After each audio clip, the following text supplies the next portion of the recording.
inilah suasana yang orang kata suasana penugasan pos pemerhati, di mana anggota pos pemerhati bukan saja membuat pemerhatian menggunakan aset yang telah dibawa oleh pasukan, iaitu Night Vision Google, di mana selain pada membuat pemerhatian, anggota juga akan membuat rondaan di sekitar lebih kurang 1 kilometer kiri dan kanan lokasi pos pemerhati untuk mengesan sebarang penandaan yang telah dibuat oleh pihak-pihak yang terlibat dalam kemasukan parti ataupun keluar parti daripada negara kita.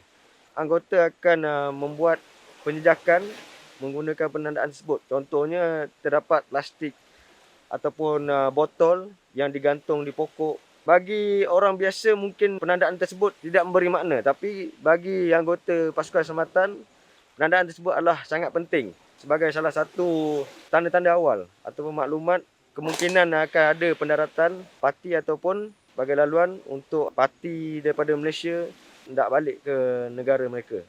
Selain pada penandaan, kita juga membuat rondaan untuk menjejaki sekiranya terdapat kesan-kesan tapak kaki di sekitar pasir pantai dan juga kesan-kesan yang kemungkinan telah dijadikan sebagai tempat pendaratan sebelum ini, mana mungkin terdapat kesan-kesan lama yang orang kata peninggalan daripada parti-parti lah. Contoh dia pakaian, beg dan juga bekas-bekas makanan yang mungkin laluan tersebut pernah digunakan sebagai tempat pendaratan. Kiranya terdapat maklumat awal melalui pemerhatian dan juga perjumpaan kesan-kesan tersebut, anggota pos pemerhati akan terus menghantar laporan ke Markas TEK Tanjung Sepang untuk diatur gerakkan kumpulan Quick Reaction Force iaitu QRF untuk membuat penjejakan lebih meluas di kawasan yang telah dijumpai. Dan pasukan juga akan membuat rancangan untuk meletakkan anggota yang lebih ramai ataupun lebih fokus pada penemuan-penemuan tersebut. Dan kebarangkalian untuk pendaratan seterusnya agak besar sekiranya ada penandaan baru.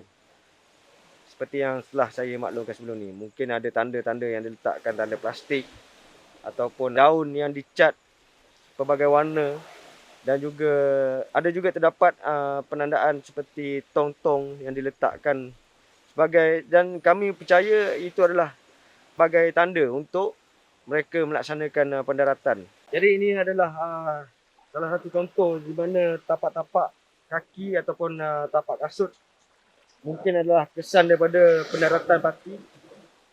Yang mana kalau sekiranya kawasan tersebut adalah kawasan yang terpencil, jauh daripada orang awam, dan sekiranya terdapat kesan tapak kaki, so agak mencurigakan lah. Maksud saya kemungkinan besar itu adalah tapak kaki parti-parti yang telah mendarat di daratan Pantai Timur Johor. Biasanya tekong-tekong laut dan tekong darat akan berinteraksi satu sama lain, di mana mereka akan menggunakan lampu suluh.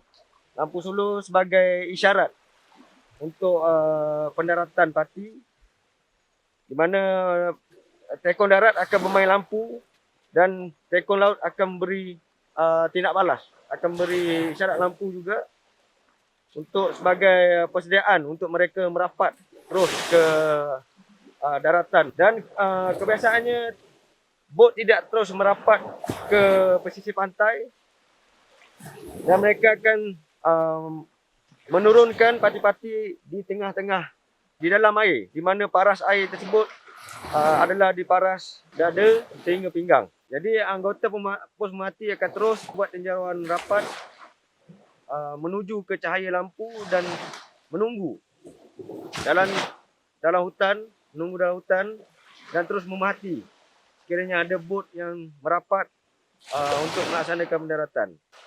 Jadi ini adalah kemungkinan adalah botol bekas-bekas makanan dan minuman yang telah digunakan oleh parti-parti sementara menunggu transporter daripada darat untuk mengambil mereka untuk bergerak ke destinasi yang telah ditetapkan.